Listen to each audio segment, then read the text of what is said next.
Alors, je voudrais d'abord chaleureusement remercier André Douzé et sa femme Marie-Ange d'avoir accepté de venir donner une conférence à la SALS. Nous sommes particulièrement heureux de vous accueillir tous les deux, notamment parce que nous avons suivi personnellement les recherches d'André et que nous apprécions son travail et que nous pensons qu'il est nécessaire, intéressant et important de lui ouvrir une tribune pour pouvoir s'exprimer en toute liberté sur ses recherches. Et voilà, donc je vais lui laisser le soin de raconter un peu son parcours et de nous présenter cette conférence sur les révélations et les découvertes de Nicolas Poussin et de ses liaisons avec les sociétés secrètes. Merci beaucoup, André. Merci, Émilie, et tout plaisir est pour nous d'être parmi vous et surtout de la confiance que vous nous accordez en nous accueillant. Alors en effet, le périple que je vais vous proposer va être aux alentours de Nicolas Poussin, mais on sait que Nicolas Poussin a été très vite incorporé à l'affaire de Rennes-le-Château en raison d'un tableau qui est entré dans l'histoire et la légende par la Grande Porte. Or, on connaît ce tableau, qui ne l'a pas vu, qui n'a pas tenté de faire des traits de construction à partir, et on va s'apercevoir que le tableau, en fin de compte, est une œuvre, une très belle œuvre de Nicolas Poussin, c'est indéniable, mais Nicolas Poussin a été le cerveau, et c'est sa main qui a exécuté un travail, et on va voir que derrière l'aspect pictural, artistique de Nicolas Poussin, il y a quelque chose de beaucoup plus fermé, de beaucoup plus initiatique, et sans doute de beaucoup plus important. Alors, que Nicolas Poussin soit un peintre initié, je pense que ce n'est pas une révélation. Maintenant, initié à quoi? Le problème est de savoir à quoi Poussin a pu être initié et par qui. Ensuite, lorsque je choisis comme titre du silence des tombeaux aux chambres du milieu, eh bien, je fais un clin d'œil pour ceux qui connaissent ce langage, le silence des tombeaux. Évidemment, hein, les morts ne parlent pas. Ils sont relativement silencieux, et un tombeau, par définition, est un endroit où on va espérer le silence, ou en tout cas la discrétion. Quant aux chambres du milieu, eh bien, c'est ni plus ni moins une partie, et je ne vais révéler aucun grand secret, ce sont des choses qu'on va trouver en pagaille sur Internet. Les chambres du milieu sont une explication à un certain moment ou une certaine hiérarchie dans la franc-maçonnerie. Donc on va voir qu'il y a eu autour de Nicolas Poussin des personnes qui ont tourné, qui l'ont peut-être poussé Poussin vers quelque chose qui pouvait les intéresser. Allons-y. Alors voilà ce genre de construction. Hein. Je ne sais plus sur quel site je l'ai pris, et je ne vise pas, surtout pas, les personnes qui ont fait cette construction, mais vous ne trouverez rien de tel dans le petit exposé que je vais vous présenter. Hein. Je ne vais pas chercher des constructions parce que on peut en faire beaucoup, effectivement. Les œuvres de Poussin se prêtent à ce genre d'exécution, mais pour moi, ce n'est pas l'essentiel. Et s'il l'a fait, d'abord, cette construction est faite à partir d'une pierre tombale qui a été commandée par Chateaubriand, et qui n'est surtout pas de la main de Poussin. Donc, il cherchait une construction, je ne sais pas ce que ça vaut, mais il y en a, à mon avis, il y en a des dizaines et des centaines. Et pour moi, ce n'est pas ce qui était intéressant, nous allons le voir. Alors évidemment, comme bien souvent, dans ce genre de sujet, l'histoire commence à Rennes-le-Château. On ne va pas revenir encore une fois sur Rennes-le-Château, on le fera peut-être ultérieurement si ça nous intéresse, mais Rennes-le-Château va être une des charnières qui va amener Nicolas Poussin au sein, à l'intérieur ou à l'extérieur d'une énigme. Alors au fond, c'est Rennes-le-Château, et on va arriver jusqu'à Arques, puisque, bien entendu, c'est à Arques que cette chose-là va se révéler. Hein. C'est à côté de Arques que va surgir un tombeau qui tout à coup va devenir le tombeau d'Arcadie, le tombeau des bergers d'Arcadie, le tombeau d'Arques, ce qui est un terme complètement impropre, car nous ne sommes pas sur la commune d'Arques en ce qui concerne ce tombeau. Alors, ce tombeau, forcément, tous ceux qui se sont intéressés à l'affaire de Rennes-le-Château et à cet aspect sont venus le voir. On le voyait de la route, on pouvait même s'en approcher. Le gros problème, c'est qu'il n'y a aucune chance que ce tombeau ait pu être vu par Nicolas Poussin. Alors, on voit ici les dégradations qui ont été apportées. Elles ont été constantes jusqu'au moment où le propriétaire excédé a décidé lui-même de faire exploser non seulement le monument extérieur, mais de remplir avec les déchets la cuve funéraire qui était à l'intérieur. Voilà. Alors j'ai choisi cette photographie qui est un peu trouble, mais c'est volontaire. C'est Gérard de Sède qui rentre dans l'église et qui nous explique de la main ce qui concerne le diable Asmodée. On va le retrouver à un moment, mais pour l'instant, Gérard de Sède nous explique qu'effectivement, il y a des choses très curieuses. Et Gérard de Sède est le révélateur. C'est le percuteur qui va lancer l'affaire de Rennes-le-Château, en sachant que Gérard de Sède n'est pas le premier. Le premier, c'est Charroux. Robert Charroux, dans Trésor du Monde, est le premier à nous expliquer qu'un curé a fait une découverte qui a fait de lui quelqu'un d'extrêmement riche. Et de Sède, d'ailleurs, a été beau joueur en disant, ben voilà, c'est un été, je ne savais pas quoi faire, je vais acheter un livre, c'était Charroux. Et dans l'après-midi, je suis monté voir à Rennes-le-Château ce qu'il en était. Et ça va démarrer. Ça va démarrer avec ce livre. C'est dommage qu'on ne voit pas certains détails, mais vous le connaissez. Hein, c'est sinon le premier, le deuxième, qui va sortir chez Julliard et qui va permettre à Gérard de Sède de lancer sa série et puis surtout sa notoriété en ce qui concerne Rennes-le-Château. J'ai beaucoup de respect pour Gérard de Sède. Il a commis peut-être des erreurs, j'en ai commis aussi, sans doute autant que lui, peut-être même plus. Aussi, il n'y a que celui qui ne fait rien, et au lieu de lui tirer dessus à boulet rouge, je vais préférer garder tout ce qui est intéressant dans ce qu'il a présenté que les choses où il s'est trompé, ou peut-être les éléments sur lesquels il a poussé peut-être le bouchon un tout petit peu loin. Alors là, on a effectivement, on a vu arriver Asmodée. On va le retrouver, Asmodée. Donc là, voilà une image de Nicolas Poussin. Je pense que c'était une de celles qui va représenter son visage et l'expression qu'il avait, une sorte d'expression un peu triste, un peu nostalgique, un peu lasse.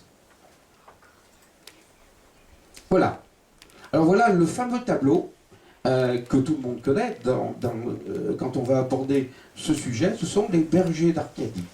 Alors les bergers d'Arcadie, on voit là 3 bergers, plus une dame, qui est plutôt une aristocrate qu'une bergère, on le voit à sa vêture, à sa tenue, et puis peut-être à son expression. Les bergers sont curieux, mais pas trop.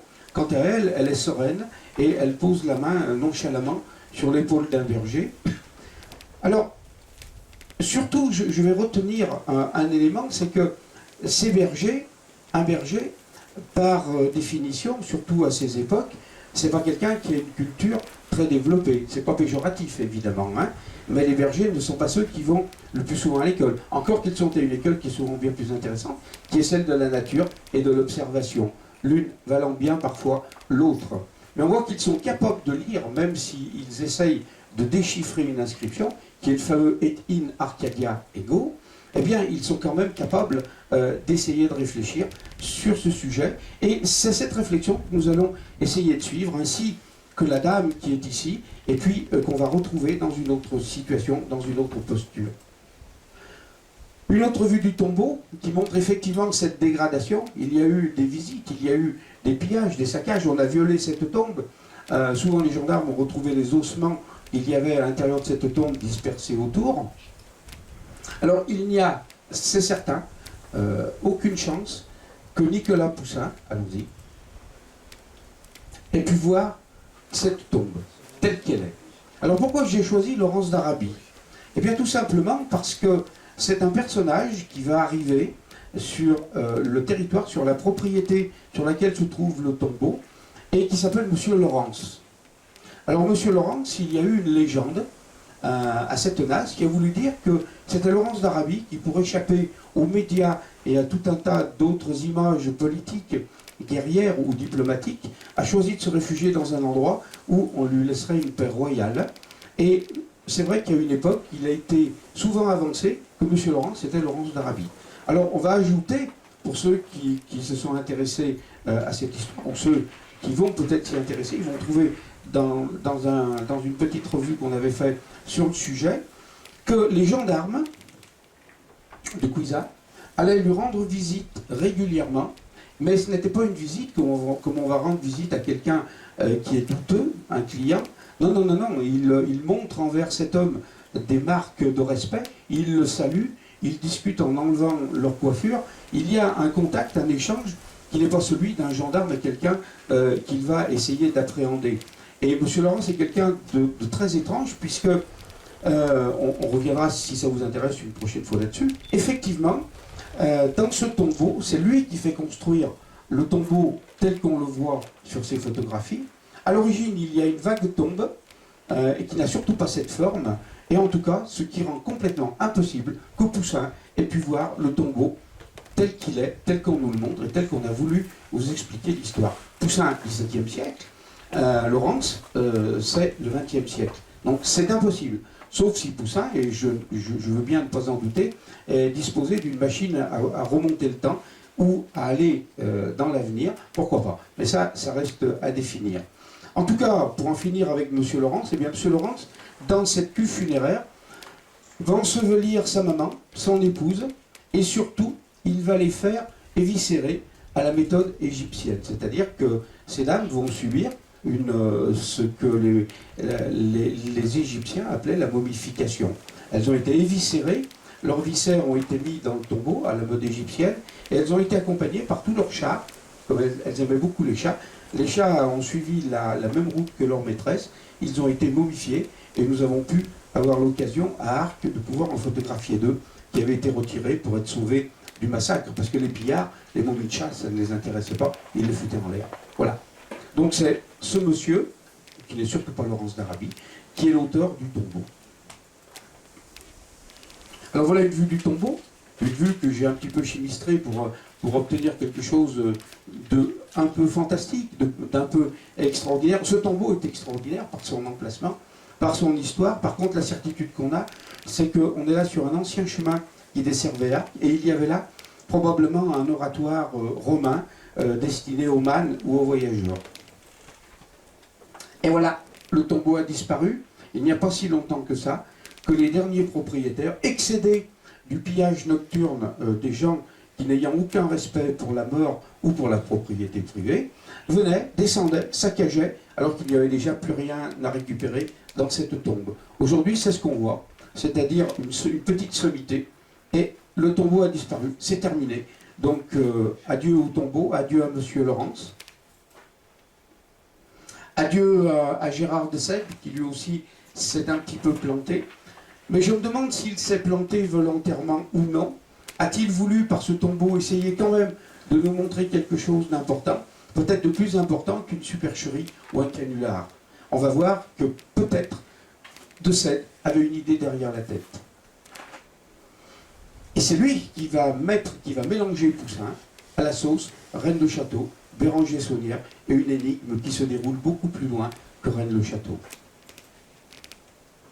Son épouse, Anne-Nicolas Poussin, et donc cette dame, il l'épouse tardivement. Ils vont rester stériles, ils n'auront pas d'enfants. Mais Poussin s'est marié.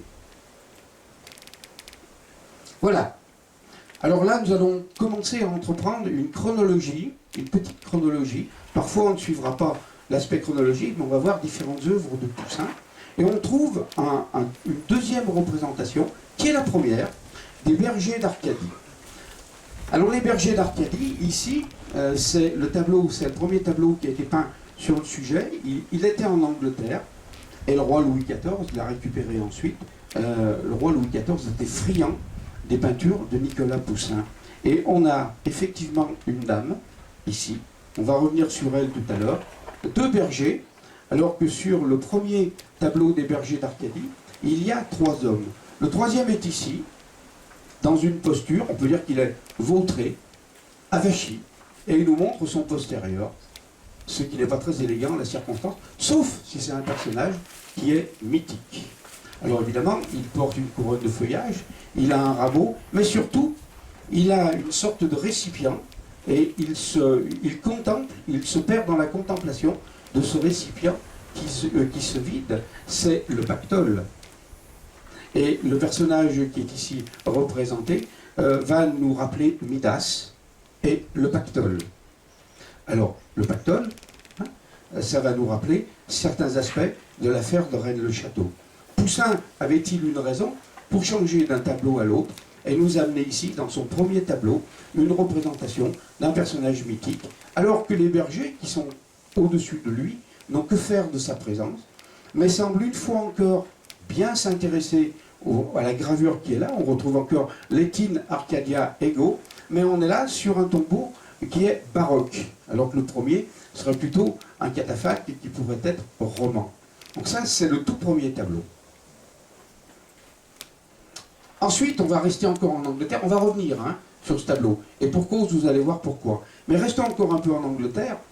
On est là chez un amiral de la flotte de guerre anglaise, et qui était follement épris de son épouse, et lorsqu'elle décide de passer dans un monde qu'on lui souhaite tous bien meilleur que le nôtre, eh bien, il va exprimer sa douleur, son chagrin, sa mémoire, en faisant dresser dans sa propriété un monument où on reprend les bergers d'Arcadie. Allons-y. Voilà. Alors c'est quand même un monument qui est quelque chose de très imposant, qui est en pleine nature, et surtout ce qui est intéressant, c'est que ce territoire s'appelle la plaine des sorcières. Allons-y. Voilà la gravure. Alors la gravure, encore une fois, on semble retrouver le personnage féminin, les trois bergers, qui se perdent une fois de plus dans la contemplation de la gravure. On voit que le tombeau est un baroque, et effectivement, il se penche sur cette gravure. Encore une fois, on a une autre image du berger, parce qu'on a visiblement des gens qui s'intéressent à l'écriture et qui nous montrent quelque chose. Alors, il y a une inscription, c'est celle-ci. Et alors, elle a fait déjà couler son poids d'encre, parce que on nous dit que ces initiales représentent évidemment, après tout, pourquoi ne pas y aller carrément, mais nous montrent l'explication pour accéder au fabuleux trésor de Rennes-le-Château et à cette histoire tout aussi mystérieuse et fantastique que Rennes-le-Château va drainer ou couvrir. Alors, on a fait dire à toutes ces lettres à peu près tout ce qu'on veut. Alors, j'ai pour habitude de le dire et de le penser sincèrement. Un élément, quel qu'il soit, c'est comme un être humain, bien torturé, on lui fait dire tout ce qu'on veut. À la fin, il en a tellement marre de souffrir qu'il dit « Ok, c'est bon, c'est tout à fait ça, c'est ce que vous voulez, c'est bon ». Par contre, le DM, on va nous dire que le DM va nous rapprocher de Michel de Nostradamus.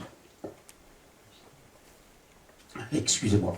Mais je ne le pense pas, tout simplement DM, c'est ces initiales qu'on retrouve sur les cartouches funéraires romains et qui sont un hommage à la mémoire du mort ou au man de la famille ou à l'esprit qu'on va trouver dans un oratoire romain, dans une construction comme celle-ci. Alors pourquoi les initiales ne représenteraient-ils pas quelque chose simplement qui résume la douleur, le chagrin qu'a pu ressentir cet amiral pour son épouse.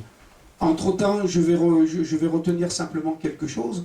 Ça fait partie d'une deuxième étude que j'ai entamée sur ce sujet. C'est qu'on a des représentations qui ne sont pas des représentations qui sont dues à des coups malencontreux sur le rocher. Ici, on a bien une petite croix. On voit qu'elle a été gravée complètement. Et qu'ici, on a comme un dé de 5. Allons-y. Alors voilà, nous revenons maintenant à ce premier tableau des bergers d'Arcadie et qui avait été commandé pour l'Angleterre. La phrase est in Arcadiago, est toujours en latin, elle ne va pas suivre le changement. On voit là nettement les trois personnages, une bergère, deux bergers et ce personnage qui se perd en contemplation dans le pactole qui s'écoule.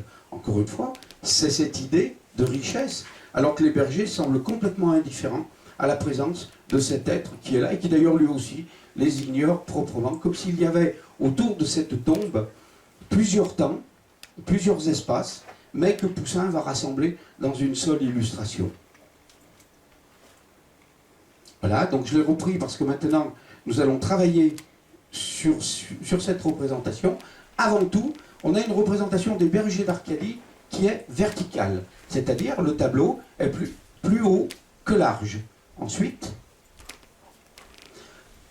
le deuxième tableau que nous connaissons, puisqu'il concerne celui sur lequel Gérard de Sède va nous aiguiller, est en long, c'est-à-dire il est plus long que haut.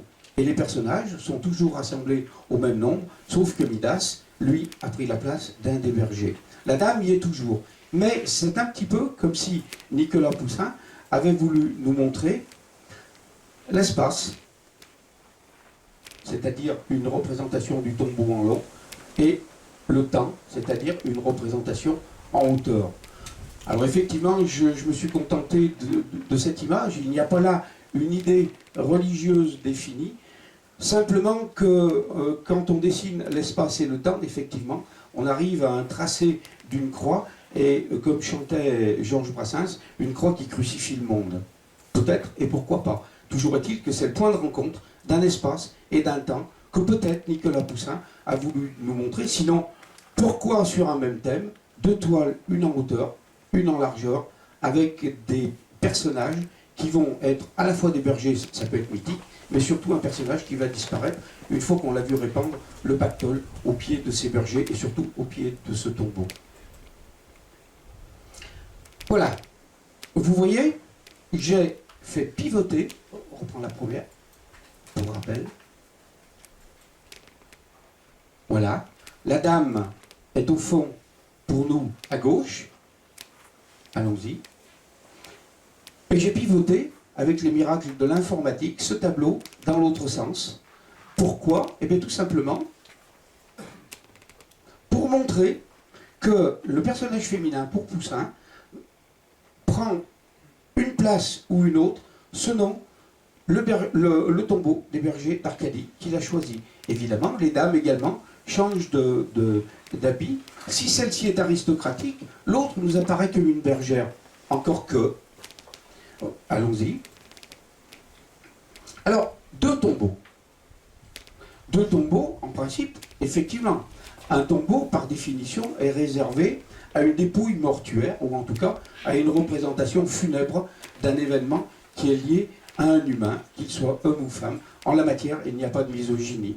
Et là, nous tombons, avec un petit retour à Rennes-le-Château, à la fameuse maquette, commanditée par Béranger Saunière un an avant sa mort, ce qui fait qu'il ne la verra pas. Et c'est précisément parce qu'il ne la verra pas que nous avons pu la récupérer, je vous rassure, pour nous la faire piquer légalement, quelques années plus tard, par un malandrin.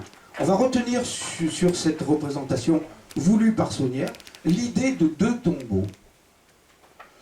Alors oui, c'est le hasard, forcément, l'idée de deux tombeaux. Oui, mais vous avez vu qu'on a une représentation verticale et une représentation horizontale. Or, Saunière, dans sa lettre de commande, veut que les textes qui sont là soient verticaux. Et ensuite, il change d'avis. Il dit non, c'est bon, j'ai changé d'avis, je les veux horizontaux. On voit les traces des premières inscriptions qui sont les mêmes, hein, c'est les mêmes mots, mais il va passer de la verticale à l'horizontale. Avec cet étrange, là, c'est sans doute le hasard, mais dans le moulage, vous avez une sorte de faciès, deux yeux, un nez, une bouche, qui peut représenter un crâne. Je dis bien qui peut, parce que là, ce n'est qu'une diversion. C'est un point de vue, c'est peut-être une image qui est provoquée simplement par l'éclairage et la distance. Je vous ferai grâce des commentaires avec le fait qu'on a le tombeau de Joseph d'Arimathie et le tombeau du Christ, et ce n'est pas une douzetterie, comme certains le disent dans le milieu de Rennes-le-Château, lorsqu'il veut être désobligeant à mon égard, mais tout simplement un texte qui a été donné par un prêtre. Or, si un prêtre se gourre à ce point-là sur un point de la religion tel que celui-ci, eh bien ce n'est pas mon problème. On va retenir effectivement, voilà la maquette, on va retenir effectivement que Saunière, peut-être effectivement, ce n'est que le hasard, va montrer comme Poussin qu'il y a une construction verticale, puis une construction horizontale. Deux tombeaux pour Poussin et pour Saunière, et pour la réalité topographique d'un lieu qui se situe à Périlos. La maquette, revenons-en, s'il te plaît, à la première. La maquette va nous pousser maintenant dans un domaine, on aura l'impression d'abandonner un peu Poussin, pas du tout. On va rentrer dans le domaine de Béranger Saunière. Béranger Saunière est un personnage qui va choisir souvent les inversions. Et il va nous mettre ce qui est en haut en bas et vice-versa, ou d'un côté, il va le basculer de l'autre, comme on a pu le faire d'une façon astucieuse avec l'informatique pour déplacer un tableau de l'un à l'autre pour que la dame se trouve d'un côté ou de l'autre. Toujours est-il que la maquette qu'il commande n'a ni queue ni tête, puisque certains l'ont considéré, je vous cite ça mot pour mot, et ce n'est pas de moi, une merde de mammouth. Personnellement, je n'ai jamais vu de merde de mammouth. Je pense que la personne qui avait dit ça avait dû en voir, en sentir et en toucher, pour avoir cet esprit comparatif. Toujours est-il qu'en effet, ce n'est pas quelque chose qu'on va mettre sur son buffet, parce que c'est très beau et très décoratif. Et je ne pense pas que Saunière avait pensé que ça puisse être beau et décoratif, mais par contre, ça pouvait être très utile.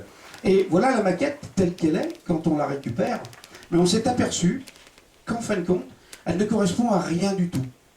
Dans l'affaire de Rennes-le-Château, et dans la topographie de Rennes-le-Château, sauf qu'elle comporte des inscriptions, et la zone des tombeaux est là, et vous avez vu que sur les tombeaux, il y a quelques textes. Il a été sur la maquette voulu quelques textes. On a ici un endroit qui s'appelle Citerne, et qu'on n'aura pas le temps de voir aujourd'hui, Jardin Gethsémani, et ensuite le mont Golgotha, nous allons retrouver. Alors cette maquette est comme ça, et lorsqu'on l'inverse par moulage, c'est-à-dire avec un élastomère, un petit peu comme un dentiste va faire pour prendre une empreinte dentaire, et bien là, ça change tout. On va s'apercevoir que l'élastomère, qui est l'inversion parfaite de la maquette, est une carte topographique en relief d'une zone sur Périlos qui correspond à 2 tombeaux. Inversion, 2 tombeaux. Ça nous rappelle un petit peu les travaux de Poussin. Mais jusque-là, on peut rester encore dans l'hypothétique. On va encore suivre Béranger Saunière avec son pilier. Le pilier qui est celui qui soutenait le maître-autel Visigoth dans son église et qu'il va faire changer pour le superbe maître-autel qu'on voit aujourd'hui, très coloré, très chamarré. Et ce pilier, eh bien entendu, il le récupère dans cette position, on en est certain, parce que la capsa se trouve ici. La capsa, c'est l'endroit où, à cette époque-là, on rangeait soit la dédicace très courte, soit quelques reliques du saint ou de la sainte à qui était dédiée l'église, et afin que ce saint ou cette sainte apporte protection et bénéfice à cet endroit. Voilà le pilier droit. Et voilà ce que Saunière en fait. Il le pivote, il le renverse pour en faire celui-ci, qu'on peut voir un petit peu avant d'arriver à sa propriété ou à l'église, et qui est inversé. Alors celui qu'on voit aujourd'hui est une copie, parce que je crois que les autorités craignent qu'un jour quelqu'un prenne la lubie de vouloir le décrocher et partir avec. Donc il y a inversion, quoi qu'il en soit, Saunière l'avait inversé, l'avait renversé, ce qui fait que ce qui est en haut se retrouve en bas. Il y a cette inversion, comme sur la maquette, de quelque chose qui devient le reflet d'une autre. Alors on va continuer dans les inversions. On a vu tout à l'heure le premier livre de Gérard de Sède. Gérard de Sède qui va choisir pour illustrer ses premières éditions sur l'affaire de Rennes-le-Château. Non, on met la première.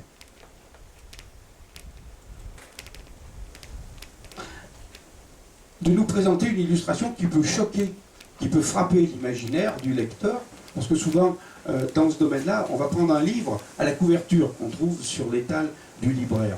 Et mon Dieu, trouver un diable qui vous accueille en entrant dans une église, c'est assez anachronique, et ça peut être très intéressant.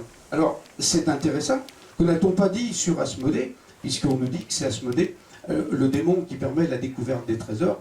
On va aller plus loin, le fait qu'il tienne sa main en faisant comme ça, peut-être avec humour, nous dit-il, si vous cherchez le trésor de Rennes-le-Château, eh ben c'est 0. Sinon, tout simplement, c'était qu'à l'origine, Asmodée était représenté d'une fourche, parce que c'est l'instrument préféré des démons pour aller ennuyer les damnés au fond des feux éternels, et on lui a enlevé sa fourche, de peur que ça blesse quelqu'un, un visiteur, en entrant. Ce qui est intéressant, et vous irez voir ce soir ou demain matin, autre Asmodée préféré à Rennes-le-Château, c'est ce qu'il a dans son aile. Et voilà la couverture de Gérard de Sède, signée Rose-Croix, l'énigme de Rennes-le-Château. Je ne sais pas si vous avez vu, elle est inversée. On met la première à tout hasard. Voilà. Et voilà. L'inscription qui est dans l'aile est passée ici. Erreur du photographe. L'ennui, c'est qu'il y a un bond à tirer. Et à cette époque-là, on ne plaisantait pas avec la droiture et l'ordre d'une image. Surtout l'éditeur ne plaisantait pas parce qu'il fallait que ça accroche. Et on ne voulait pas passer pour des imbéciles en n'ayant même pas été capable de mettre la photographie dans le bon sens. Alors, ce qui est intéressant, au début, ça peut paraître anodin et dire « et après ?» Eh bien oui, et après. Le fait d'avoir mis la voilure de l'aile, des ailes d'Asmodée à l'envers va permettre de bien visualiser cette inscription. Et cette inscription, c'est de l'hébreu très ancien qui était utilisé que dans des circonstances précises pour cet alphabet et qui signifie ni plus ni moins Jésus. Alors on est très étonné de se demander si Asmodée avait pris Jésus sous son aile. Souvent à une époque, lorsque j'étais enfant et qu'on avait un patron ou un parrain, le parrain disait, ou le patron disait, il n'y a pas de problème. Votre enfant, je le prends sous mon aile. Je vais m'en occuper. Je vais le protéger. Je vais l'éduquer. Peut-on penser qu'un démon allait protéger, éduquer un certain personnage qu'on va appeler Jésus? On va le retrouver plus tard. Toujours est-il que les inversions et le jeu de tourner les choses sur eux-mêmes, d'abord par Gérard de Sède, ensuite Béranger Saulier, peuvent avoir des effets qui sont très intéressants. Parce que si on regarde la gravure de l'aile comme on la voit aujourd'hui, c'est-à-dire de ce côté, ça ne veut rien dire du tout. Le moulage est lisible dans l'autre sens.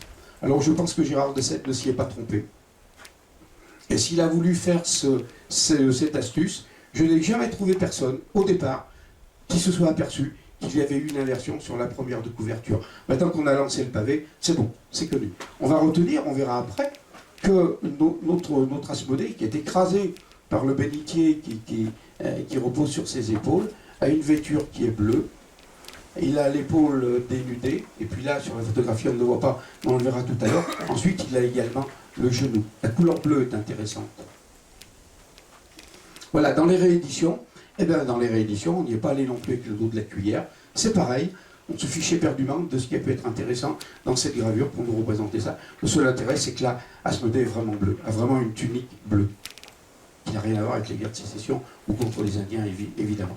Alors évidemment, Gérard de Sède peut être étonné et vouloir nous montrer quelque chose d'intéressant sur ce démon.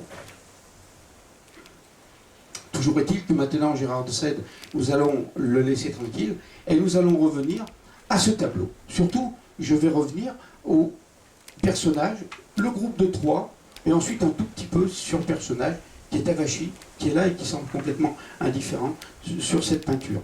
Allons-y. Alors, évidemment, c'est Midas.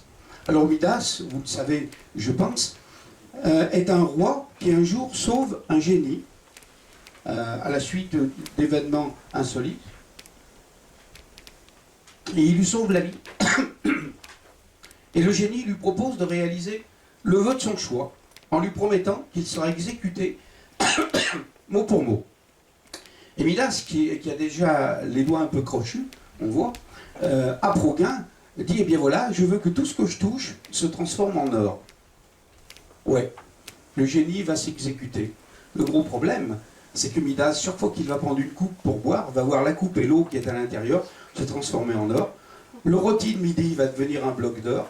Et les compagnes qu'il convoite avec beaucoup d'envie vont devenir des statues en or. C'est-à-dire que la vie va lui échapper en raison de l'or qu'il a voulu à tout prix et tout transformer.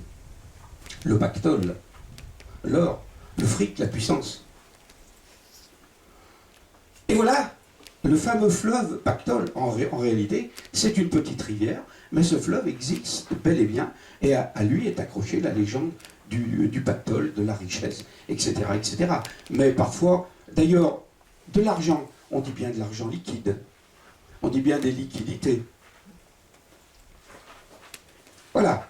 Alors, si vous vous souvenez de la posture de Midas, qui est vautré au pied des tombeaux, il a exactement cette posture, sur un autre tableau, comme si on pouvait le représenter que de dos, en voyant son postérieur, ce qui est très élégant, avec cette coiffure faite de feuillures, avec ce rameau qu'il tient dans la main, mais là ce sont deux chérubins qui versent le récipient d'où va s'écouler le pactole. Voilà. Hein. C'est pour montrer qu'en fin de compte, dans cette école de Poussin, il y a des personnages qui vont simplement resservir, comme si on les réutilisait aujourd'hui, avec un calque ou une reproduction à l'identique. Sauf qu'à cette époque, la photocopieuse n'existe pas, et le papier calque non plus. Il va apparaître un petit peu après. Mais par contre, on inversait, par quadrillage, on faisait un dessin et on pouvait ensuite l'inverser. C'est pour montrer que ce personnage va quand même intriguer, puisque Poussin va le représenter dans différentes postures, et d'autres également, peintres vont le réutiliser, et on ne comprend pas vraiment l'importance qu'a ce personnage, sinon pour représenter l'argent, la liquidité, est quelque chose qui ne nous est pas accessible, puisqu'il nous tourne le dos à chaque fois. Alors, le revoilà ce personnage. Là, cette fois, on le voit carrément les fesses. Mais, pour ceux qui connaissent nos travaux, ils savent que nous nous sommes intéressés à la région lyonnaise, et également au massif du Pilat. Et l'invention du premier train, qu'on voit passer derrière, hein, c'est le premier train à vapeur qui est circulé en France entre Givors et Rive de Gier. Eh bien, Thiollier a voulu illustrer cet événement avec une médaille commémorative de 1826 représentant Midas et son pactole qui semble sortir et s'écouler d'une corne d'abondance. Ah oui, là, celle-ci, excusez-moi. Voilà, hein, une corne d'abondance, puisque de toute façon, cet argent, cette masse de liquidité, effectivement, peut représenter l'argent, et ici, l'abondance des fruits, des légumes, et puis toujours ce pactole qui va s'écouler de ce côté, mais entre le Rhône et la Loire. Mais c'est intéressant parce que c'est une région qui, pour nous, est majeure, d'abord parce que je suis natif de Rive de Gier, et j'ai découvert cette médaille avec curiosité, avec encore une fois un Midas et un fleuve pactole, une richesse. Sans doute, l'arrivée de la machine à vapeur et du train va être une forme de richesse intéressante et indiscutable pour les industriels ou les gens qui vont pouvoir commercer à la place des péniches. Voilà, hein, ça c'était pour illustrer l'aspect trésoraire de ce genre d'opération. Voilà, maintenant, revenons à cette bergère. Alors, cette bergère, eh bien, ma foi, on voit les bergers très, très attentifs au tombeau. Elle aussi, elle semble regarder attentivement ce que les bergers montrent, mais elle est dans une posture qui est intéressante. Évidemment, il ne faut pas penser que je ne regarde que l'aspect un petit peu provoquant de cette dame de l'époque de Nicolas Poussin ou des bergers de l'Antiquité. On a un personnage qui semble assez attentif, elle n'a rien de provoquant, néanmoins elle a l'épaule dénudée, une partie de la poitrine, et elle remonte ostensiblement sa tunique jusqu'à ce qu'on voit à milieu sa cuisse et sa jambe en bas. Alors, Poussin a-t-il voulu faire dans le grivois, dans le gaulois? C'était pas trop son habitude. En réalité, on va s'apercevoir, et lorsqu'on étudie Poussin, c'est quelqu'un qui ne peignait pas n'importe quoi, n'importe où, n'importe comment. Si cette bergère a cette posture, c'est qu'elle doit l'avoir. Et vous allez voir jusqu'où on va aller en étudiant cette posture. Toujours est-il qu'ostensiblement, on ne verra jamais Poussin nous montrer des bergers qui remontent leur tunique pour nous montrer leurs cuisses. Elle le fait, et elle a une posture avec la moitié de la poitrine et l'épaule dégagée. Ah. Voilà.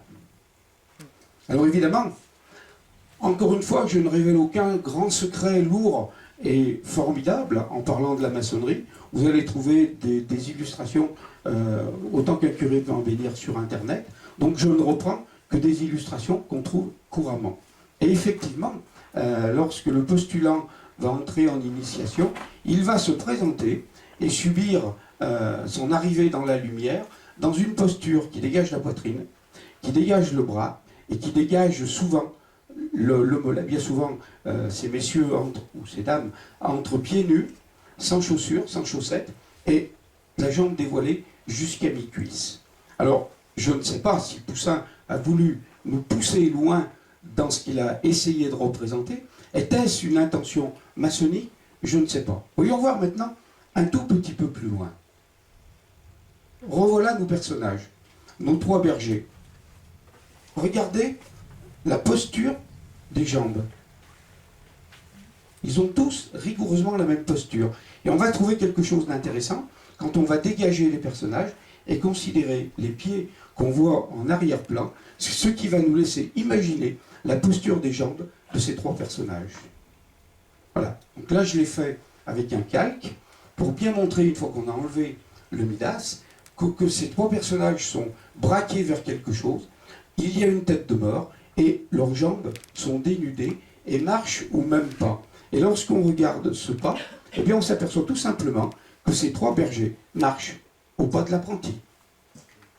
Alors, mon grand-père me disait, une fois passe, deux fois lasse, trois fois casse. Trois fois, ça fait beaucoup pour un Nicolas Poussin qui n'est pas voulu nous montrer une légère connotation ou coloration maçonnique. J'ai voulu montrer ici encore une image d'un postulant qui vient chercher l'initiation et la lumière, et on le trouve effectivement dans la même posture, sauf que, évidemment, les yeux sont cachés jusqu'au moment où la lumière est révélée. La jambe dénudée, le bras, l'épaule, et la poitrine, qui pour un homme ou une femme s'appelle quand même la poitrine. Voilà. Alors j'ai inversé, encore une fois. La bergère qui était de l'autre côté et qui nous montrait ostensiblement sa jambe est passée de ce côté, parce que pour moi, c'est ce qui va me permettre d'aller à la prochaine peinture. Mais auparavant, n'oublions pas qu'en ce qui concerne Nicolas Poussin, il y a une histoire. Le pot de pièces d'or qu'on a vu avant, c'est un épisode que vous connaissez tous, enfin, pour ceux qui se sont intéressés à Nicolas Poussin, que Nicolas Poussin est appelé à Coréacri par le roi de France, qui va quand même lui envoyer des émissaires très importants pour lui dire « Je voudrais bien que vous veniez en France et que vous deveniez le peintre royal de son illustre majesté. » On va lui donner une fortune. Au départ, Poussin va accepter. Et puis ensuite, pour une raison qu'on ignore, il va se sentir très mal à l'aise en France et il va chercher des prétextes pour retourner en Italie, jusqu'à la dernière où il dit maintenant je vais chercher ma compagne, mon épouse, pour qu'elle vienne me rejoindre en France. Il va aller la chercher, il ne reviendra jamais, il ne remettra jamais les pieds en France. Peut-on dire qu'il avait peur de quelque chose ou quelques craintes? Toujours est-il qu'il y a l'événement Fouquet. Et l'événement Fouquet, c'est le ministre de l'intendance des finances royales, et il a un frère, et Fouquet, de l'intendance royale, va se mettre en très mauvaise posture en voulant recevoir son roi et en lui faisant un tel étalage de ses richesses que le roi, on nous dit, va en prendre ombrage et va le coller et va l'embastiller. Oui. Va-t-il l'embastiller parce qu'il a voulu lui montrer qu'il était capable de le recevoir avec un faste inhabituel, ou va-t-il l'embastiller parce qu'il va être question de quelque chose de beaucoup plus fort que simplement un exercice de bras de force entre un roi et son ministre des Finances? Toujours est-il que Fouquet, l'abbé Fouquet, frère de l'intendant, va voir Poussin en Italie, et il y a cette fameuse lettre que le CNRS va remonter du fond des archives, et qui arrange bigrement, parce que ce n'est pas un acte de douzetterie débridée ou fiévreuse, mais tout simplement la réalité. Le CNRS trouve une lettre. Alors si vous voulez la lire, vous pouvez la lire, ça va relativement vite, où il dit effectivement qu'il dispose d'un savoir, d'ailleurs il le dit, que les rois auraient grand-peine à tirer de lui, et qu'après lui peut-être, personne au monde ne retrouvera jamais dans les siècles à venir. Ce qui peut signifier, parce que là on est à une époque où l'affaire de Rennes-le-Château n'existe pas. On n'est pas dans le délire, on n'est pas dans le mystère, on n'est pas dans l'énigme. On est dans quelque chose qui était écrit entre deux hommes qui avaient une raison, à propos d'un troisième, d'avoir un savoir que peut-être Poussin avait, et qui va expliquer qu'il ne veut plus retourner en France, parce qu'il n'a peut-être pas envie de se faire embastiller dans la cellule à côté de celle de Fouquet. Fouquet mourra en prison. Mais de quel secret s'agit-il? Parce qu'à présent, on en est certain, Poussin sait quelque chose. Et c'est quelque chose qui vaut tellement cher que les rois n'arriveront pas à en avoir autant. Alors, ce savoir a été recherché. On a cherché à l'approcher. On a cherché à le rentabiliser. Hein? Les anciens disaient si la parole est d'argent, le silence est d'or. Évidemment. C'est pour ça que certains tombeaux sont intéressants, parce que ceux qui sont dedans ne risquent plus de parler. Et Fouquet embastillé, condamné à mourir lentement au fond de sa cellule, ne pourra jamais plus parler de ce que peut-être, potentiellement, il a su. Alors on sait que 3 prêtres se sont approchés, peut-être même un 4e, se sont approchés très près d'un savoir. Saunière a été le plus exubérant, c'est lui qui va nous laisser quelques petites balises au fur et à mesure. Discutable, peut-être, mais elles y sont, ces petites balises. On a Boudet, Saunière et Gélis. Et Gélis, lui, va mourir d'une façon assez atroce, ce sera assez long. Il va être massacré durant la nuit de la Toussaint, la veille de sa retraite. Évidemment, là, il a eu une retraite où il est tranquille pour longtemps. Toujours est-il que Gélis est massacré. Donc, la mort pour lui, peut-être, a-t-il voulu une plus grosse part du gâteau que les autres. Béranger Saunière, lui, peut-être restera prudent, bien que l'argent semblait lui brûler les doigts. Et puis, il y a cette histoire de crâne. Cette histoire de trépanation, mais surtout de crâne. On nous dit qu'à Rennes-le-Château a été trouvé un crâne trépané. Qu'il soit trépané ou non, on a effectivement trouvé un crâne. Les trépanations rituelles ont été quelque chose qui apparaissent déjà à l'époque de l'homme de Tautavel. Et on s'aperçoit que l'être humain avait la curiosité de voir ce qui se passait à l'intérieur de la boîte où siège éventuellement l'esprit. Ou peut-être après la mort du personnage, on faisait un trou pour que l'esprit puisse s'échapper de la boîte crânienne et rejoindre les lieux de félicité éternelle. Regardez, cet autre Étienne Arcadiaïgo, avec ce crâne lui aussi. Et souvent, lorsqu'on lit des études à propos, c'est le Guerchin, hein, à propos de ce tableau, eh bien on nous dit il est trépané, parce qu'il est une trace noire. Et lorsqu'on agrandit, ou tout simplement lorsqu'on va voir le tableau, c'est une mouche. On nous dit également qu'il y a encore un crâne ici en haut, un crâne de cyclope avec un œil. C'est tout simplement un oiseau, un rapace nocturne. Qu'est-ce qu'il fait en plein jour ici?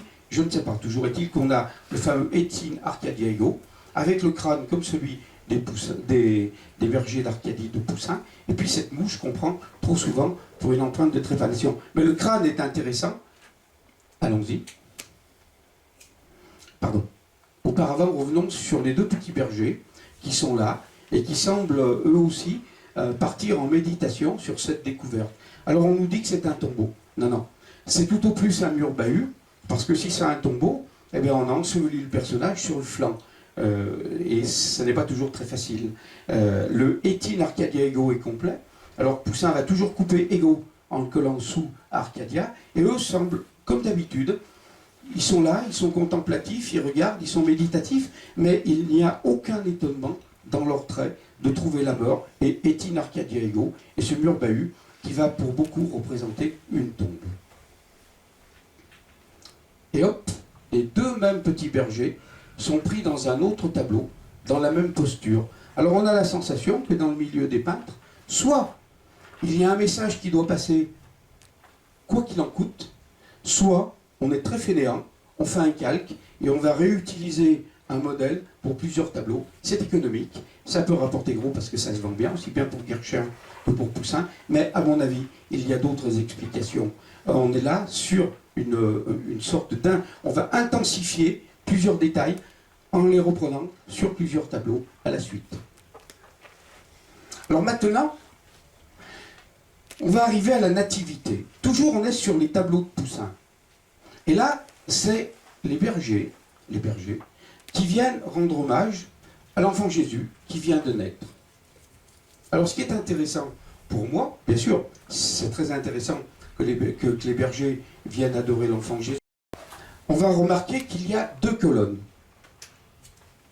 Et puis ce personnage de bleu, d'un turban bleu coiffé, et qui fait signe du silence. Toujours est-il que ce personnage, on ne sait pas ce qu'il veut laisser sous silence, toujours est-il qu'il y a ces 2 colonnes, et ces bergers, comme le veut la coutume biblique et la tradition biblique, qui viennent adorer l'enfant Jésus.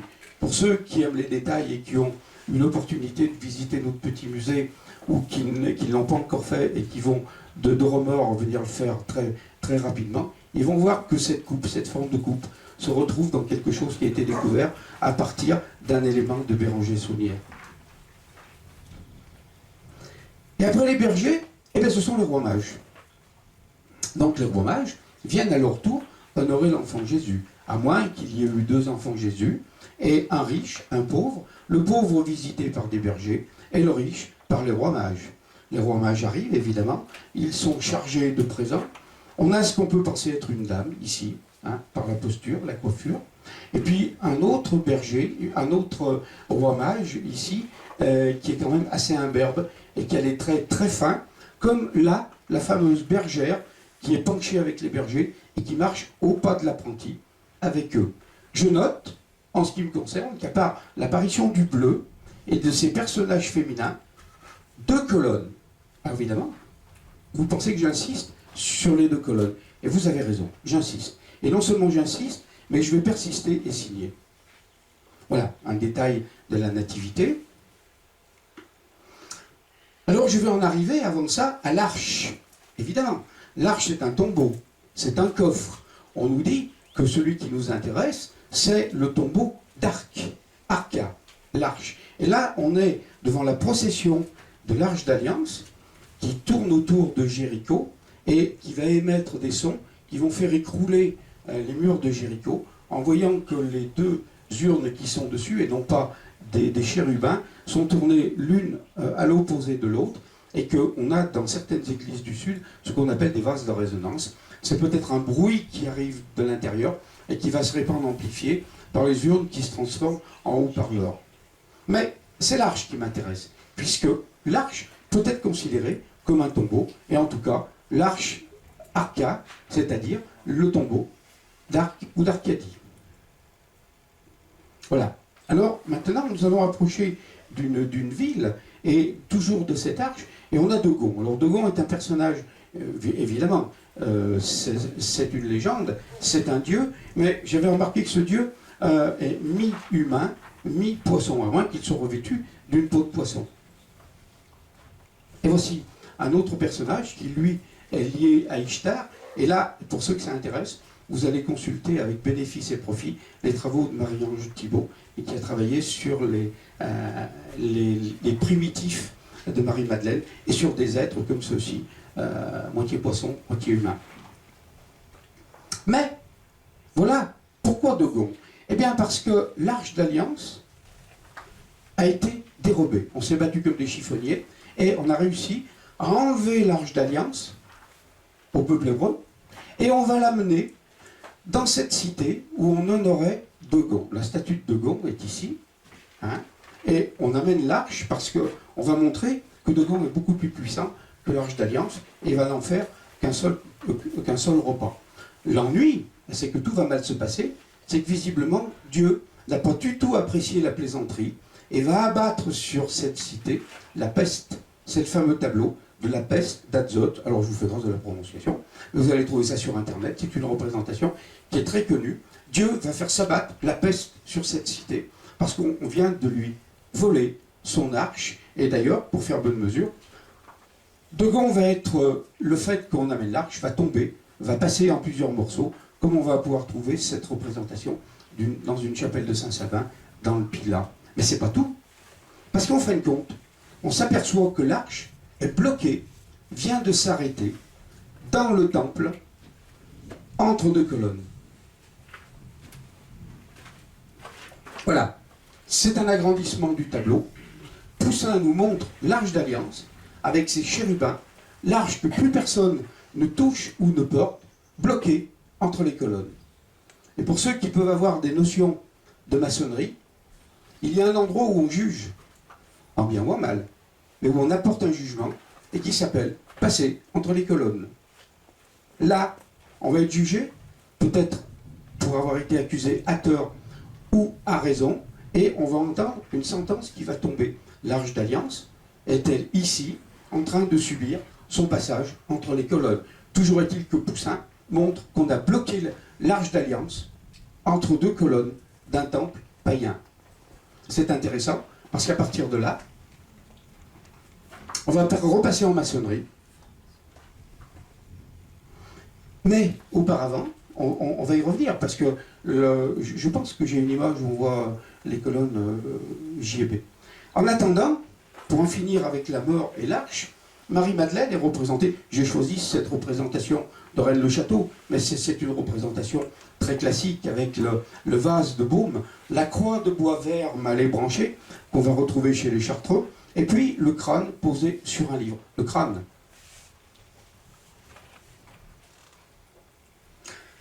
La mise au tombeau, toujours par Poussin, de Jésus. Le tombeau est là. Et là, on a Marie-Madeleine qui s'effondre et on va ensevelir Jésus dans son tombeau, qui n'est ni plus ni moins, selon la Bible, que le tombeau qu'avait préparé Joseph d'Arimathie pour sa propre dépouille. Or, ce ne sera pas un locataire bien ennuyeux, et il ne va rester là que 3 nuits et 2 jours, il est silencieux, et le lundi matin, donc après avoir été crucifié et enseveli le lundi de Pâques, eh bien, les femmes remontent le lundi parce qu'il va falloir embaumer Jésus. Alors, elles sont là, et elles sont quand même très gênées parce qu'elles se disent, comment va-t-on rouler une lourde pierre que plusieurs hommes ont bataillé à mettre en place? Nous ne sommes que des femmes. Voyons voir si on a eu... Non, non. Donc, en principe, elles se présentent devant le tombeau. Il y a 2 versions, elles se penchent et il n'y a personne dans le tombeau. Elles se penchent et il y a un homme tout de blanc vêtu et qui lui dit, celui que tu cherches n'est plus ici. Alors elle va dehors et elle voit un jardinier. Évidemment, un jardinier, le fort du jardinier est de jardiner. C'est très étonnant, mais c'est comme ça. Et le lundi de Pâques, il y a un jardinier qui s'affaire autour du tombeau. Et elle va le voir et elle lui dit, qu'avez-vous fait de mon maître? Il lui dit, tu ne me reconnais pas. Consternation, c'est Jésus.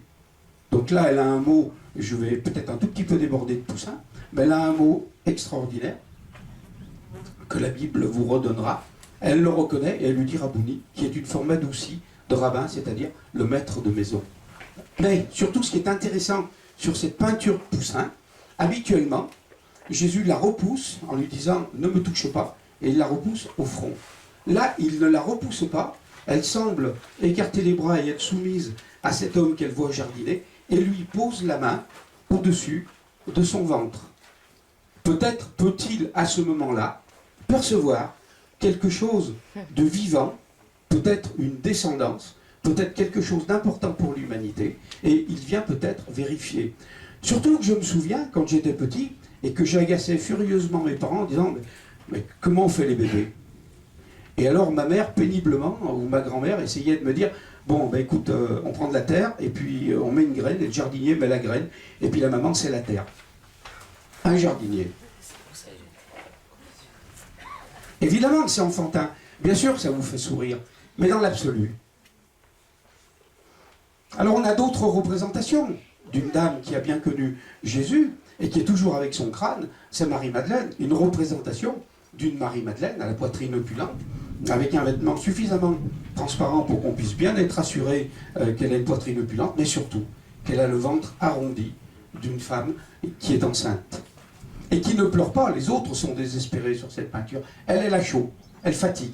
Évidemment, si elle est enceinte, la journée de la crucifixion n'a pas dû être une partie de plaisir pour elle non plus. Ne parlons pas de celui qui subit. Mais c'est intéressant parce que il y a des endroits, cette peinture est pratiquement inaccessible.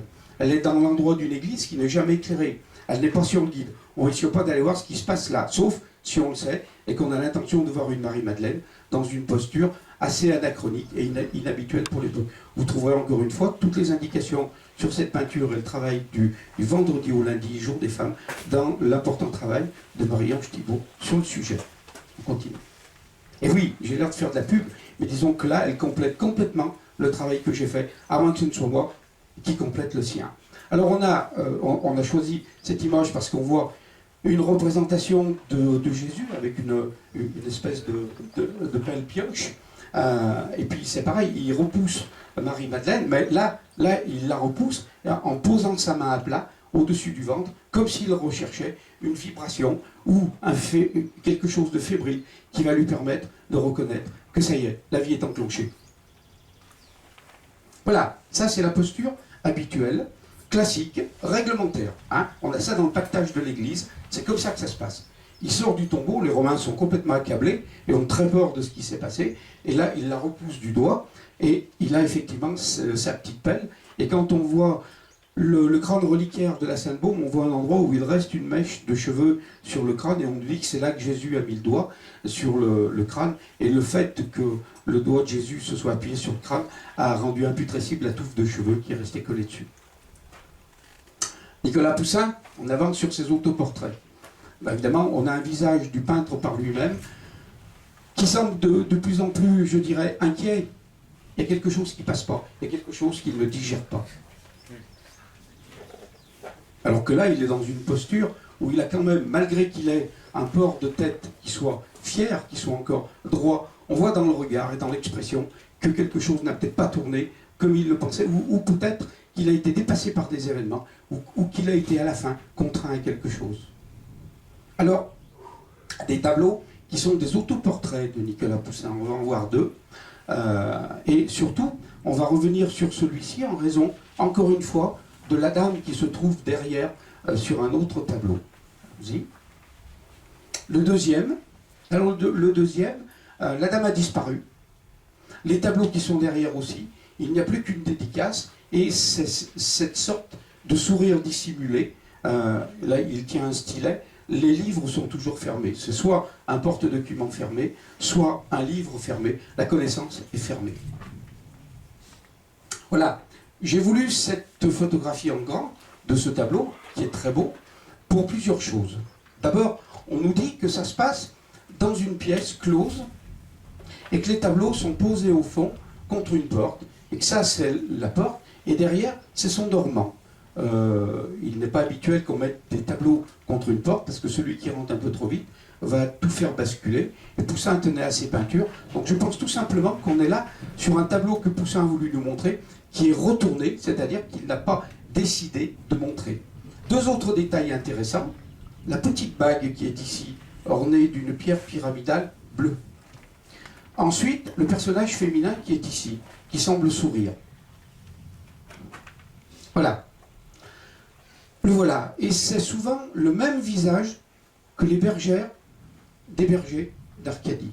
Là, elle est en plus de ça, montrée avec un diadème, et on nous dit que c'est peut-être le troisième œil. Sauf si on peut supposer que c'est symétrique, un œil, deux yeux, et en haut, le diadème peut très bien comporter deux yeux. Disons qu'effectivement, c'est peut-être le troisième œil, c'est-à-dire l'œil du savoir, l'œil de l'intérieur, l'œil qui permet de voir des choses inaccessibles. Mais surtout, ce qu'il faut bien regarder dans cette peinture qui représente peut-être pour Poussin l'aspect féminin, n'oublions pas que Marie-Madeleine, dans l'affaire du Christ posant sa main, représente la vie et représente tous les espoirs d'une aventure qui aurait pu tourner vinaigre. Mais on oublie trop souvent ces bras qui sont ici et qui semblent se tendre vers elle. Et visiblement, elle ne semble pas repousser, puisqu'elle a un sourire comme si elle accueillait le fait que des bras, on pense que ce sont des bras d'homme, vont la prendre par les épaules. N'oublions pas que le terme embrasser est non pas faire un baiser, mais prendre dans ses bras. Nuance. Donc là, peut-être, Poussin nous montre quelqu'un qui va embrasser, prendre dans ses bras, ce personnage féminin qu'on a vu être initié et avancé au pas de l'apprenti après être dans la posture d'un postulant maçon, mais peut-être le troisième œil lui a permis de voir certaines choses que nous ne verrons pas, que Poussin a peut-être vu, et il a voulu peut-être, dans cette forme du tableau qui est laissé derrière lui, laisser à la postérité quelque chose qu'il avait découvert. Voilà, on retrouve un peu cet aspect du visage. J'aurais plus de temps où nous aurions traité que ça. Nous disposons à la maison d'agrandissement de plusieurs traits de Poussin de représentation féminine. On revoit une dernière fois que la dame aristocratique, elle, ne dévoile ni son épaule, ni son sein, ni sa jambe. Et elle n'est pas de blanc vêtu. Évidemment, Poussin, comme tous les êtres humains, arrive au moment où il va enfin connaître d'abord les affres, et puis peut-être quelque chose de beaucoup plus reposant, qu'on va appeler, s'il s'est intéressé à la franc-maçonnerie, le passage à l'Orient éternel. Toujours est-il que là, Poussin est en train de vivre ses derniers instants, et que des gens vont s'affairer autour de lui, peut-être pour les derniers sacrements, ou peut-être pour le pleurer, c'est possible. On a une représentation qui est beaucoup plus précise, et qui nous montre que dans cette chambre mortuaire, on a voulu représenter les bergers d'Arcadie, comme s'il y avait un dernier hommage à Poussin et à ces fameux bergers qui vont rentrer dans l'histoire par la grande porte. Pour nous, peut-être par la petite porte de Gérard de Sète, mais pourquoi pas? L'important, c'est de passer par le passage. Le tombeau. Peut-être à ce moment-là, Poussin a-t-il enfin pu accéder à une félicité? Peut-être est-il descendu dans son propre tombeau avec cette paix qu'il ne semblait pas avoir connue les 20 dernières années. Cette gravure qui est très intéressante, puisqu'on nous dit que c'est la gravure que Béranger Saunière, soit était allé acheter dans la boutique du Louvre, soit s'était fait envoyer de cette même boutique du Louvre. C'est les bergers d'Arcadie, à Loufort, et c'est exactement la même représentation. C'est une belle représentation avec Étienne Arcadiago. J'en profite parce que là, nous n'allons pas avoir le temps d'aborder ce sujet, qu'on m'a dit que la phrase était difficile à traduire, Étienne Arcadiago, parce qu'il manquait un verbe quelque part en latin. Et puis il suffisait de tout simplement, et il m'a quand même fallu 30 ans avant de comprendre, et encore j'ai compris ça par hasard, donc il n'y a aucun problème, je n'ai pas de problème de reconnaître que c'est le hasard, que Poussin écrit Étienne Arcadia et égaux dessous, et qu'il suffit de faire un carré de 3 entre les 3 dernières lettres du mot et égaux, et là le verbe apparaît, et alors là c'est décoiffant. Si ça vous intéresse, vous trouverez ça dans notre bouquin. Il y est question de ce qu'il y a dans le tombeau. Chateaubriand, alors qu'est-ce que Chateaubriand vient faire dans la mort de Poussin? Eh bien dans la mort de Poussin, rien du tout. Simplement que Chateaubriand est celui qui, plusieurs siècles après, va offrir à Poussin, qui était enterré avec énormément de discrétion, avec une tombe à la limite de la misère, Chateaubriand va rendre hommage à Poussin en lui offrant une sépulture, peut-être plutôt une sorte de mémoire, un mausolée digne de ce peintre. Et Chateaubriand fait partie d'une loge, et on s'aperçoit qu'il va demander l'influence d'autres frères italiens pour qu'on exhume Poussin d'où il est, pour qu'on puisse avoir l'autorisation de le mettre dans une autre église, de lui faire un tombeau, de lui faire un mausolée. En fin de compte, Poussin va être transféré d'une église à une autre. Tous les gens, toutes les personnes influentes qui vont participer à cette opération sont des francs-maçons italiens. Je ne prends pas parti pour la franc-maçonnerie, que tout ceci soit très clair dans votre esprit. Je dis simplement que Poussin a vécu en son temps avec quelque chose qui est les balbutiements des loges pionnières maçonniques qui ont semblé le pousser, comme elles ont poussé Béranger Saunière, et peut-être faciliter la tâche de Chateaubriand pour qu'enfin Poussin ait une tombe digne de lui. Voilà le tombeau. Voilà. Alors j'ai voulu montrer ça tout simplement pour montrer la signature qu'on trouvait sur certains tableaux de Poussin. Hein. Il signait ces tableaux et il les signait du côté où il y avait la scène et parfois derrière. Un exemplaire de signature de Poussin, photographe, une autre. On sent que la main devient hésitante. Et puis son sceau. Hein. Alors son sceau, là, il est représenté avec beaucoup plus clairement qu'il ne l'est sur le cachet de cire. Et dans le prochain bouquin que nous allons faire sur le sujet, nous avons réussi à avoir, dès la fin de cet été, un moulage d'un sceau entier de Nicolas Poussin qui est derrière un tableau, avec photographie et moulage, qui va pouvoir nous permettre d'offrir à nos lecteurs et à ceux que ça intéresse un moulage complet du sceau de Poussin, en ayant ce qui manque du texte qui était là et ce qui manque ici de la gravure et des boulettes. Donc on va s'apercevoir qu'on est loin du simple confidentiat, et qui voulait dire dans la confidence. Mais qu'est-ce qui est dans la confidence? Voilà, alors les constitutions d'Anderson, j'ai voulu montrer cette copie des constitutions d'Anderson pour rappeler effectivement que la franc-maçonnerie a été active dans cette affaire, mais ceux qui ont des connaissances simplement historiques et chronologiques en la matière vont me dire, oui, mais les constitutions d'Anderson, 18e siècle, Poussin, 17e, oui, mais c'est oublié, toutes les loges pionnières auxquelles ont appartenu, au demeurant, celui qui a fait les comptes, c'est-à-dire Charles Perrault, et puis d'autres, des architectes qui ont travaillé à l'Observatoire de France, et puis les frères de Cassini. Tous ces gens-là appartenaient à des loges pionnières. Alors je me dis, pourquoi Poussin n'aurait-il pas appartenu, puisqu'il est entouré de maçons qui en Italie vont le prendre en charge et en France lui permettre de faire la valise en toute sécurité. Et puisqu'on est en maçonnerie et en histoire de Poussin, eh bien il y a en Corse une église, et derrière l'église il y a une salle de réunion où on pense que c'était tout simplement une loge maçonnique. Évidemment, la peinture est récente, hein, on est 19e siècle, mais on est bien sur l'étine Arcadiaeo, avec la dame et les 3 bergers qui se penchent attentivement sur ce tombeau, son inscription et peut-être son contenu, d'une façon interrogative. Donc la maçonnerie a toujours été légèrement intriguée ou a peut-être toujours été très attentive et bienveillante à l'attention de M. Nicolas Poussin. Alors j'ai cette inscription qui se trouve toujours dans la même salle, mais que je vous ai laissé parce que je n'ai pas pu résister au plaisir de vous montrer des haines inversées, comme on aime bien en trouver dans l'histoire de Rennes-le-Château. Là. Alors un dernier tableau de Nicolas Poussin, c'est les 4 saisons. C'est l'été, et c'est Ruth et Boaz. Ruth est la dame qui demande quelque chose à Boaz. Elle lui demande simplement, non, elle lui demande simplement l'autorisation de glaner ce qui reste des épis, parce qu'elle est pauvre, elle n'a rien à manger, et elle lui demande l'autorisation, après les travaux agricoles faits, puisque le champ appartient à Boaz, elle lui demande l'autorisation de pouvoir ramasser ce que les autres ont laissé par terre, et qui est piétiné, et qui pour elle va être vital, parce que ça va lui permettre d'avoir des grains. Alors, Ruth et l'été, mon Dieu, il n'y a rien de bien fabuleux. Boaz, en échange, c'est une autre histoire.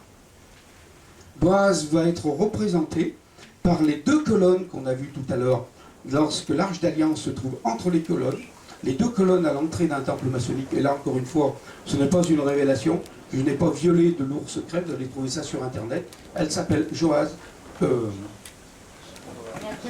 Boaz. Hein. Donc Boaz, on le retrouve là, dans la 2e colonne. Pourquoi, tout à coup, Poussin donne-t-il à cet homme le nom de Boaz, qui signifie la force? Voilà. Un dernier retour à cette bergère, qui pour moi prend un aspect de moins en moins innocent, et puis de plus en plus allant vers une recherche de la lumière. Elle est de blanc vêtue, et puis elle marche avec les 2 autres bergers à ce fameux pas de l'apprenti qu'on va retrouver en maçonnerie. Oui, ça peut être le hasard, certainement, mais encore une fois, je vous le répète, ça se reproduit sur 3 personnages qu'on ne va jamais retrouver dans cette posture dans toutes les œuvres de Poussin. Je vais essayer de faire vite avant que la porte s'envole. Le tombeau, alors évidemment, Poussin nous montre 2 tombeaux dans l'église de Rennes-le-Château. Le chemin de croix représente la mise au tombeau de Jésus. Le tombeau vide, où Marie-Madeleine arrive et où l'ange lui dit « Mais celui que tu cherches n'est plus ici », avec les femmes qui apportent les produits pour embaumer. Un autre tombeau, c'est celui d'où va faire sortir Jésus, d'où va faire sortir Lazare, Jésus, sur demande de Marie-Madeleine. Et puis, les 2 tombeaux qui sont sur la maquette et qui ne sont pas de mon ressort, mais qui sont du ressort d'un prêtre qui nous montre une anomalie flagrante en nous disant qu'il y a 2 tombeaux alors qu'il doit y en avoir qu'un. Mais je me demande si effectivement Nicolas Poussin n'était pas au courant à propos d'un endroit où il y ait 2 tombeaux liés à une histoire et non pas un seul. Les tombeaux, le crâne qui est au-dessus, le fameux crâne trépané, Rennes-le-Château, le crâne de Marie-Madeleine, Rennes-le-Château, représentation de Marie-Madeleine avec son crâne, et sur la maquette, une inscription, Golgotha, mont du Calvaire, et nous savons que le Golgotha est le mont du crâne, le mont d'Adam, et qu'on dit que Jésus aurait été crucifié sur le mont du crâne. Alors, une dernière représentation. Ici, nous ne sommes pas sur un tableau de Nicolas Poussin. Ingres, excusez cette faiblesse. Et Ingres va représenter tout un tas de personnages qui vont rendre hommage à Homère. Alors, il y a des représentations de personnages très récents. Hein. Ici, on a des personnages français, on a des Molières, on a tout ça. Et puis, on a ici Nicolas Poussin, qui est le seul à nous montrer du doigt le personnage qui est ici. On va chercher ailleurs, il n'y en a pas, il n'y a que lui. Mais vous allez voir le croquis qui a servi à dessiner les personnages qui sont là. Pardon. Oui, Ingres, effectivement, est un personnage qui lui aussi est très très proche de la franc-maçonnerie. Et d'ailleurs, son père l'était, et un certain nombre de personnages, évidemment, pas des personnages de l'Antiquité, parce que là, nous n'avons aucune façon d'appréhender ce qui aurait pu être une société de ce genre à cette époque, ni si elle existait, qui pouvait orner les colonnes. Par contre, pour tout ce qui est de ces époques du XVIIIe, voire du XVIIe, là par contre nous avons des archives, ce qui nous permet de voir que Ingres a peint beaucoup de personnages qui en 3 points étaient différents, mais surtout Poussin qui montre du doigt ce personnage. Voyons le croquis de montage, qui ne correspond pas à ce qui a été peint dans la réalité. On a 2 personnages qui entourent Poussin, et Poussin qui montre du doigt quelque chose, mais qui a contre lui un autre personnage qui vient prendre appui sur lui. Ça ne sera pas représenté par Ingres ensuite. Ces croquis sont aux archives nationales à Paris. Voilà. Hein. Dans la scène, on a souvent un personnage qu'on nous dit masculin qui vient s'appuyer contre la poitrine de Jésus et qui a des traits extrêmement efféminés, pour ne pas dire que c'est carrément une femme. Et ce doigt qui permet de montrer une fois de plus. Voilà, alors on arrive à la fin. J'ai voulu choisir également de montrer le monument des droits de l'homme à Paris, puisqu'il va s'illustrer de tout un tas d'informations. Allons-y. Oui, il y a effectivement l'inscription Equine Arcadiego, et on a le mot Poussin avec date de naissance et date de décès.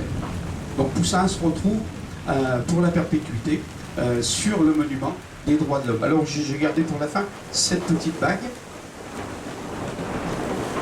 d'agrandissement et cette bague qui était portée par les maîtres verriers et qui était ornée sur le côté qu'on ne voit pas, qui est ici, d'une pierre bleue pyramidale. Alors également, pour voir jusqu'où on va trouver Nicolas Poussin, eh bien cette représentation de l'été de Ruth et Boaz, c'est ni plus ni moins qu'une horloge de cuisine. Poussin va avoir droit aux montres, aux gobelets, au dessous de plat, au porte-manteau, à tout ce que vous voulez, mis à la sauce publicité. Alors, il faut bien faire un peu de pactole, un porte-clés de voiture, avec Nicolas Poussin. Évidemment, la Poste va nous montrer que Nicolas Poussin n'était pas si timbré que ça. Et c'est une vue du paysage de Périlos, où nous pensons que ce qui est sur la maquette se trouve. Voilà, et ça c'est le bouquin qui représente une partie, enfin beaucoup plus d'explications que je n'ai pu vous en présenter en un peu plus d'une heure ici. Malheureusement, notre éditeur n'a pas été très sympathique et nous n'avons pas reçu les livres pour aujourd'hui. Mais voilà, c'est un bouquin qui est fort d'un peu plus de 200 pages, qui reprend déjà toutes les indications que je vous ai données, plus d'autres. Alors évidemment, nous ne l'avons pas, nous ne pouvons pas vous le proposer à la vente, mais si parmi vous il y a des gens que ça intéresse, ils peuvent le commander aujourd'hui. Et de fait, vu qu'ils devaient être là, ils ne paieront pas les droits d'expédition qui auront lieu la semaine prochaine, et il y aura une réduction sur le prix pour nous faire pardonner de ne pas avoir pu amener ce bouquin pour la foule immense qui va se précipiter avec l'intérêt de l'acquérir. Alors maintenant, pour ceux de la Salse, on va changer un petit peu. Voilà ce que nous avons trouvé en cherchant. Vous savez tous que vers la Salse, il y a des fours à verre. Et on sait qu'un des fours était fait pour produire les gobelets. Et nous avons trouvé un endroit qu'on appelait autrefois les rebuts, hein, c'est-à-dire l'endroit où les verriers jetaient les pièces de verre qui n'étaient pas conformes ou assez belles pour être commercialisées. Et dans ce tas de rebuts, nous avons récupéré une petite dizaine de verres, de gobelets qui ont été fabriqués là. Évidemment, on voit que ça a été fait au moule semi-automatique et que la lèvre ici n'a pas permis que ce verre soit classé vendable. Heureusement pour nous, car on a pu le récupérer. Une autre vue, avec une paire de lunettes, et vu le fond du verre, pour montrer qu'effectivement, c'est un verre qui a été fait au semi-automatique.